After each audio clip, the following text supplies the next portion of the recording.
नमस्कार श्रोते हो, मी आर.जे. गौरी. तुम्ही ऐकत आहात रेडिओ शुगर 90.8 जिंदगी स्वीट हो जाय. आज आपल्या रेडिओ शुगरमध्ये माननीय श्री ॲडव्होकेट दिग्विजय दिलीप पाटील सर आज इथे आलेले आहेत. ते प्रॉपर इस्लामपूरचेच आहेत. गेली 11 वर्षापासून ते या प्रोफेशनमध्ये आहेत. दिवाणी, फौजदारी, रेव्हेन्यू, फॅमिली अशा अनेक प्रकारच्या केसेस ते हँडल करतात. जनहितार्थासाठी विधी साक्षरतेबाबत 125हून अधिक व्याख्याने त्यांची झालेली आहेत. आपल्या रेडिओ शुगरवरती याच्या आधीही सायबर लॉवरती त्यांचे सेशन झालेले आहेत.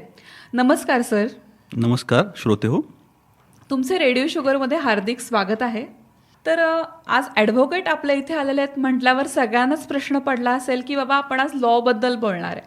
तर लॉबद्दल बोलणार नसून आज आपण आत्ता सगळ्यांचा जो चर्चेचा विषय आहे तो म्हणजे कोल्हापूर मुंबई हायकोर्ट सर्किट बेंचचे उद्घाटन जे परवा कोल्हापुरात झाले त्याबद्दल आपण अधिक जाणून घेणार आहोत. तर आपण रोज न्याय, कायदा आणि हक्क याबद्दल बोलतो, पण एक महत्त्वाचा विषय अनेकांना अजूनही माहीत नाही. बॉम्बे हायकोर्टाची कोल्हापूर सर्किट बेंच देशाचे सर्वोच्च न्यायालयाचे न्यायाधीश भूषण गवई साहेब यांच्या हस्ते रविवारी कोल्हापुरात मुंबई हायकोर्टाच्या सर्किट बेंचचे उद्घाटन झालेले आहे. सोमवार दिनांक 18/8/2025 पासून सर्किट बेंचचे जे कामकाज देखील त्याची सुरुवात झालेली आहे. आता या सर्किट बेंचचा नेमका फायदा कसा होणार आहे, हे खंडपीठ आणि सर्किट बेंचमध्ये फरक काय आहे, त्याचे कामकाज कसे चालणार आहे, असे अनेक प्रश्न सगळ्यांच्याच मनात आज आहेत. याबद्दल आपण सरांकडून जाणून घेऊयात. आता आपण याबाबत थोडक्यात माहिती समजून घेऊया की आपल्या देशाचे जे सर्वोच्च न्यायालय सुप्रीम कोर्ट,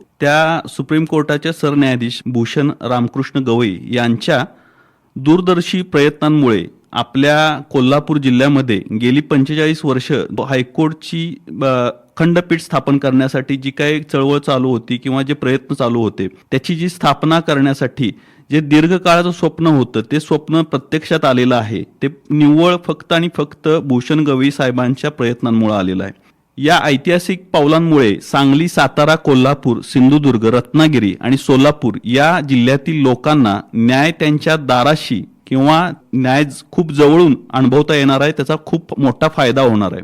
अशा या अविस्मरणीय योगदानाबद्दल आणि हे स्वप्न प्रत्यक्षात आणल्याबद्दल मनापासून मी भूषण गवई साहेबांचे आभार आणि आदर व्यक्त करतो. नक्कीच, खरंच या जे भूषण गवई सर आहेत त्यांच्यामुळंच आज आपल्याला कोल्हापुरात जे काही कोर्ट सर्किट बेंच जो अवेलेबल करून दिलेला आहे, खरंच त्यांचं मनापासून त्याबद्दल सगळ्यांनीच आभार त्यांचे व्यक्त केले पाहिजेत. तर सर, सर्किट बेंच आणि खंडपीठ यामधील नेमका फरक काय आहे? भारतीय न्यायव्यवस्थेमध्ये सर्किट बेंच हा शब्द ब्रिटिश काळापासून वापरला जातो, पण खंडपीठ म्हणजे ज्या उच्च न्यायालयामध्ये एखाद्या प्रदेशातील जे काही पेंडिंग केसेस असतात किंवा ज्या केसेस जास्त असतात अशा ठिकाणी त्या भागामध्ये अशा खटल्यांचा वेळेमध्ये सॉल्व्ह होण्यासाठी किंवा त्याचा निपटारा होण्यासाठी विभागीय न्यायालय म्हणजेच सर्किट बेंचची स्थापना करण्यात येते. तर सर्किट बेंच नेमण्याचे अधिकार कोणाला असतात? तसं बघायला गेलं तर सर्किट बेंच नेमण्याचे अधिकार राज्याच्या मुख्य न्यायमूर्तींना, तर खंडपीठ देण्याचा अधिकार सुप्रीम कोर्टाच्या सरन्यायाधीशांद्वारे राष्ट्रपतींना असतो. सर्किट बेंचचे नोटिफिकेशन जे असतं किंवा त्याची जी काय अंमलबजावणी केली जाते त्यामध्ये राज्यपाल यांच्यामार्फत होते, तर खंडपीठाचे नोटिफिकेशन राष्ट्रपती प्रसिद्ध करतात. खंडपीठ म्हणजे कायमस्वरूपी ते बेंच असते. कोल्हापूर सर्किट बेंच संदर्भात स्टेट रिऑर्गनायझेशन 1956 म्हणजेच राज्य पुनर्रचना कायद्याची 1956 चे कलम 51 सबक्लॉज 3 प्रमाणे नोटिफिकेशन निघाले आहे. आता यामध्ये कायमस्वरूपी खंडपीठ स्थापन करण्याचे जे अधिकार आहेत ते सुप्रीम कोर्टाला आहेत. उच्च न्यायालयाचे मुख्य न्यायमूर्ती हा प्रस्ताव सर्वोच्च न्यायालयाकडे पाठवतात आणि मग त्याला खंडपीठ म्हणून दर्जा मिळतो. त्याची अधिसूचना जी असते ती राष्ट्रपती काढतात. कायमस्वरूपी खंडपीठ जर आपण पाहिलं तर आपल्या राज्यामध्ये नागपूर, औरंगाबाद आणि गोव्याला आहे. तर त्याची अधिसूचना जी आहे ती त्यामध्ये राज्य पुनर्रचना कायद्याच्या 51 सबक्लॉज 2 नुसार आणि घटनेच्या कलम 214 प्रमाणे होत. अच्छा, तर खंडपीठासाठी नेमकी काय प्रक्रिया आहे? आता जर आपण आत्ता बघितलं खंडपीठ आणि सर्किट बेंच, खंडपीठ देण्यासाठी घटनात्मक ज्या काही आपल्या प्रक्रिया आहेत ते पूर्ण करावे लागतात. त्यानुसार राज्यातील हायकोर्टचे मुख्य न्यायमूर्ती खंडपीठाचा प्रस्ताव तयार करतात आणि नंतर हा प्रस्ताव सुप्रीम कोर्टाकडे पाठवला जातो. प्रस्तावाला घटनात्मक मंजुरीनंतर राष्ट्रपती नोटिफिकेशन काढतात. ओके. आपण सर खंडपीठाबद्दल बोलतोय, तर मुंबई उच्च न्यायालयाची खंडपीठं नेमकी कुठे कुठे आहेत? मुंबई उच्च न्यायालयाची जी खंडपीठ आहेत ते एक नागपूरला आहे. नागपूरचं खंडपीठ 9 जानेवारी 1936 साली अस्तित्वात आलेलं आहे. त्याचबरोबर छत्रपती संभाजीनगर खंडपीठ जे 27 ऑगस्ट 1982 साली अस्तित्वात आलेलं आहे. आणि त्यानंतर पणजी जे गोव्यामध्ये आहे ते खंडपीठ 30 ऑक्टोबर 1982 रोजी अस्तित्वात आलेलं आहे. आणि आपलं कोल्हापूरचं जे सर्किट बेंच आहे ते 18 ऑगस्ट 2025 जे अजून खंडपीठ नाही, पण आत्ताच झालेल्या उद्घाटन कार्यक्रमामध्ये भूषण गवई साहेबांनी असं विधान केलं की लवकरच ते या खंडपीठाबाबत सुद्धा त्याचा पाठपुरावा करून ते अस्तित्वात आणण्याचा प्रयत्न करतील. बर. तर सर, आता आपण खंडपीठाबद्दल माहिती जाणून घेतलीच, तर यामध्ये न्यायदानाची जी प्रक्रिया असते ती नेमकी कशी होते? जी यामध्ये आपण न्यायदानाची प्रक्रिया आहे ते मुंबई उच्च न्यायालयाचे मेन कोर्ट असेल, मुंबईचं कोर्ट असेल किंवा खंडपीठ असेल जे नागपूर, औरंगाबाद किंवा गोव्याचं, त्याचप्रमाणे या सर्किट बेंचमध्ये देखील अशा प्रकारचं कामकाज चालवलं जातं. सर्किट बेंच आणि खंडपीठ यामध्ये कोणत्याही प्रकारचा वेगळेपणा नाही आहे. घटनात्मक प्रक्रियेनंतर सर्किट बेंचचे रूपांतर खंडपीठामध्ये होते. आपल्यासाठी जे काही आपल्या भागातली 6 जिल्ह्यामधली कामं आहेत ती सर्व कामं जशी मुंबई कोर्टामध्ये चालतात तशीच कामं सर्व ज्या आपल्या भागामध्ये पूर्वी पेंडिंग असलेली आणि नवीन दाखल होणारे हे दोन्ही प्रकारची कामं या सर्किट बेंचमध्ये चालवली जातील. सर, आता आपल्या महाराष्ट्रात खूप जिल्हे आहेत, जसं की सातारा आहे, सांगली आहे, मग कोल्हापूरमध्येच का ही सर्किट बेंच सुरू करण्यात आली? आता कोल्हापूर, सांगली, सातारा, सोलापूर, रत्नागिरी आणि सिंधुदुर्ग या जिल्ह्यातील लोकांची प्रकरणं जी आहेत ती मुंबईमध्ये दाखल जी आहेत त्या प्रकरणांमध्ये खूप मोठी पेंडन्सी आहे. आणि आपल्या जर भौगोलिक परिस्थितीचा विचार केला तर त्यामध्ये लोकांना अशा प्रकारचा न्याय मिळण्यासाठी 300-400 किलोमीटर प्रवास करून मुंबईमध्ये जाणे, त्या ठिकाणी जात असताना जनतेचा वेळ, पैसा, श्रम वाया जातं. त्याचबरोबर कोल्हापूर हे एक भौगोलिकदृष्ट्या केंद्रबिंदू असल्यासारखं आहे, ज्यामध्ये आपल्याला रस्त्यांची नैसर्गिक जी कनेक्टिव्हिटी असते येण्या जाण्याची दळणवळणासाठी, बरोबर. ज्यामध्ये रेल्वे असेल किंवा विमान वाहतूक असेल, या सगळ्याचा विचार करून त्या ठिकाणी प्रत्येकाला सोयीचं आणि प्रत्येकाला भूषण गवई साहेबांनी उद्घाटनाच्या कार्यक्रमामध्ये असा उल्लेख केला की जो व्यक्ती अक्कलकोट सारख्या जो कर्नाटकच्या बाउंड्रीवरती राहणारा माणूस असेल तर त्याला मुंबईला पोचणं किंवा गोव्याच्या बाउंड्रीवर असलेला माणूस त्याला मुंबईला पोचणं, ह्या ज्या भौगोलिक परिस्थितीच्या न्यायदानामध्ये येणाऱ्या अडचणी दूर करण्यासाठी ह्या कायदा जो आहे ते सर्वांना समान आहे. जर त्याला 2 एकर क्षेत्र असेल आणि त्यासाठी जर त्याला कुठल्या प्रकारचा न्यायदानामध्ये त्यापासून येण्या जाण्याच्या किंवा प्रवासाच्या पैशाच्या गोष्टीमुळे जर त्याला न्याय मिळत नसेल तर या परिस्थितीला समोर ठेवून अशा प्रकारच्या सर्किट बेंचची स्थापना करण्यात आलेली आहे. कोल्हापुरात सर्किट बेंचची सुरुवात झाली. खरं तर आपण सगळेच या बाबतीत नक्कीच असं म्हणायला हरकत नाही की आपण नशीबवान आहोत. तर सर, सर्किट बेंचचा कोणकोणत्या जिल्ह्यांना फायदा होणार आहे? आता जर आपण बघितलं गेले 45 वर्ष अशा प्रकारच्या खंडपीठाच्या मागणीचा 6 जिल्हे ज्यामध्ये सांगली, सातारा, कोल्हापूर, रत्नागिरी आणि सिंधुदुर्ग या आपल्या जिल्ह्यातील लोकांनी, वकिलांनी, यामध्ये राजकीय नेते असतील, जे लोकप्रतिनिधी असतील, यांच्या माध्यमातून वेळोवेळी त्याचा पाठपुरावा करण्यात आलेला आहे. आणि या जिल्ह्यांचे अधिकार क्षेत्र आहे जे सर्किट बेंचसाठी, ह्यामध्ये संबंधित जिल्ह्यातील मुंबई हायकोर्टात असलेले खटले जे होते ते आता कोल्हापूर बेंचमध्ये चालत असल्यामुळे आता तसेच नवीन खटले देखील या कोल्हापूर सर्किट बेंचमध्ये दाखल होतील. हा जो 6 जिल्ह्यांनी उभा केलेला जो काही चळवळ होती किंवा त्याची जी मागणी होती त्यानुसार ते कोल्हापूर येथे अस्तित्वात आलेलं आहे. सर, सर्किट बेंचची जी रचना आहे त्याबद्दल तुम्ही काय सांगाल? सर्किट बेंच जे आहे ते कोल्हापूरला जे सर्किट बेंच आत्ता 1 ऑगस्टला जे माननीय मुख्य न्यायमूर्तींनी जे काय नोटिफिकेशन काढलं, अधिसूचना काढली, त्यामध्ये सर्किट बेंचसाठी 4 न्यायमूर्तींसह 68 प्रशासकीय अधिकारी व 125 कर्मचाऱ्यांची नियुक्ती करण्यात आली. अधिसूचना आदेशावर मुंबई उच्च न्यायालयाचे मुख्य न्यायाधीश आलोक आराधे साहेब हे आपल्या मुंबई उच्च न्यायालयाचे 48वे न्यायाधीश आहेत, न्यायमूर्ती आहेत, यांनी स्वाक्षरी केली. कोल्हापूर बेंचचे जे अध्यक्ष आहेत, अध्यक्षपद हे न्यायमूर्ती M.S. कर्णिक साहेब आणि न्यायमूर्ती शर्मिला देशमुख यांच्या डिव्हिजन बेंचकडे आहे. आता त्याचबरोबर इथं 2 सिंगल बेंच आहेत.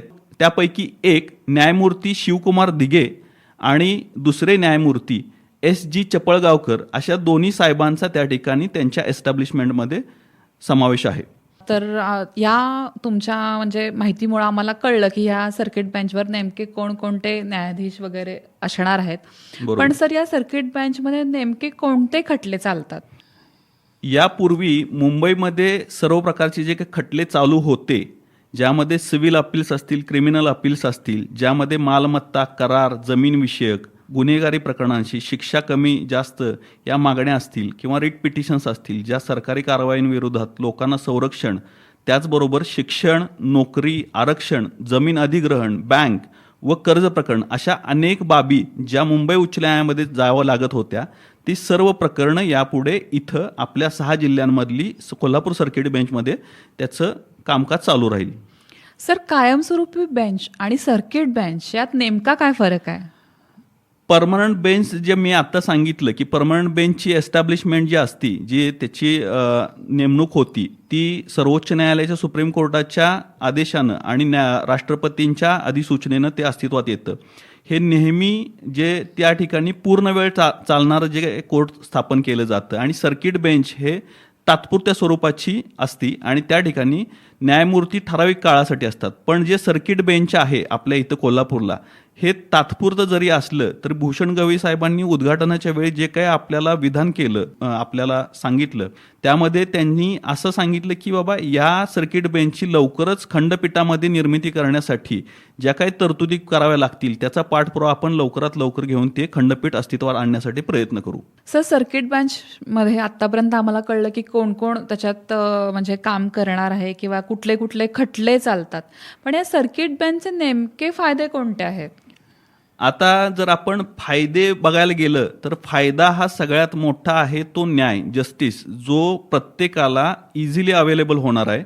मुंबईला जाण्याचा त्रास वाचणार आहे, वेळ वाचणार आहे, त्यामध्ये प्रवास खर्च असेल, न्याय पटकन मिळेल. आणि ज्यामध्ये मुंबई म्हणलं की पहिला प्रश्न येतो की आपल्याला राहणं, खाणं, मुक्काम ह्या सगळ्या गोष्टी आहेत, ह्यामध्ये होत असणारा पैशाचा अपव्यय सामान्य लोकांनाही हक्क सांगता येणार आहे, ज्यामध्ये गरीब शेतकरी असेल, कष्टकरी वर्गालाही यामध्ये न्याय मिळवण्यासाठी एकदम सोप्या प्रकारे त्या ठिकाणी न्यायालयापर्यंत ज्यामध्ये ज्याचे हक्क डावलले गेलेले आहेत त्याला न्यायदान देण्यासाठी किंवा त्यामध्ये हक्क त्याचा जो आहे तो मिळवण्यासाठी त्याला आपल्या सर्किट बेंचचा फायदा होणार आहे. या सगळ्या पूर्ण व्यवस्थेचा नेमका उद्देश काय आहे? आता यामध्ये जर आपण बघितलं तर जे आपले संविधानिक उद्देश जो एकच आहे, न्याय सर्वांपर्यंत पोहोचवणं, ज्यामध्ये आपल्याला संविधानातील मार्गदर्शक तत्व आहेत, निर्देशक तत्वांचं कलम 39 नुसार असं सांगतं की प्रत्येकाला समान न्याय मिळायला हवा. हाच विचार डोळ्यासमोर ठेवून कोल्हापूर सर्किट बेंच सुरू करण्यात आलेला आहे. तर मला वाटतंय आज तुम्ही ही जी माहिती दिली ती सगळ्यांना माहितीशीर म्हणजे फायदेशीर ठरणार आहे. पण या कोल्हापुरात मुंबई हायकोर्टचे जे सर्किट बेंचचे उद्घाटन जे सरन्यायाधीश B.R. गवई यांच्या हस्ते झालं, त्यांच्याबद्दल आम्हाला थोडी माहिती सांगाल का? नक्कीच. आपण जे आपल्या देशाचे माननीय भूषण रामकृष्ण गवई, भारताचे मुख्य न्यायाधीश, ज्यांचा जन्म 24 नोव्हेंबर 1960 रोजी अमरावती येथे झाला आणि त्यांनी 16 मार्च 1985 साली आपल्या अमरावती बारमध्ये कामकाजाला सुरुवात केली.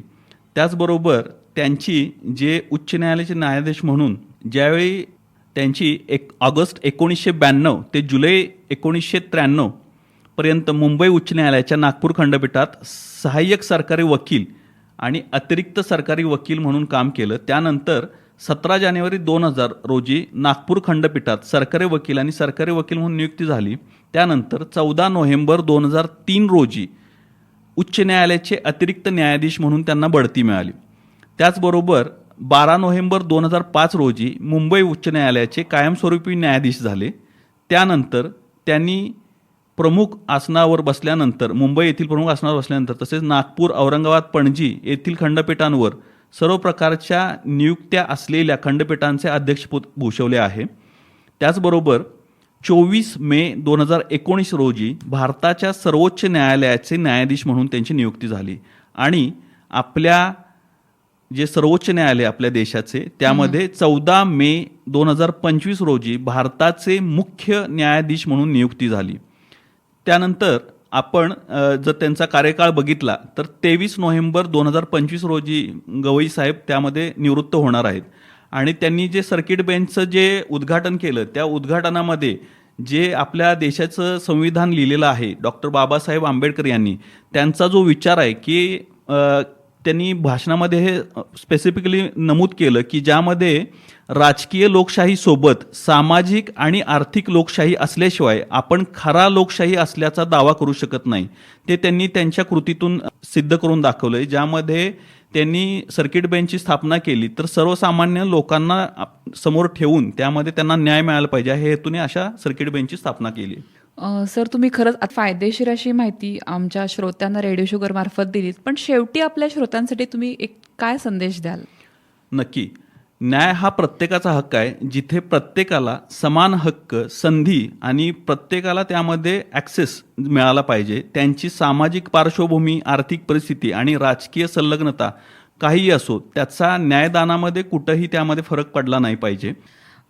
अतिशय छान आणि उपयुक्त माहिती सर आज तुमच्यामुळे आपल्या रेडिओ शुगरच्या मार्फत सगळ्या श्रोतांपर्यंत पोहोचलेली आहे. आणि तुम्ही आज वेळात वेळ काढून इथे आलात त्याबद्दल रेडिओ शुगरकडून तुमचे आभार. आणि श्रोत्यांनो, आज आपण कोल्हापूर सर्किट बेंचविषयी सविस्तर माहिती घेतलीत. सजग रहा, आपल्या हक्कांबद्दल जागरूक रहा आणि न्याय मिळवण्यासाठी पुढे या. धन्यवाद. धन्यवाद.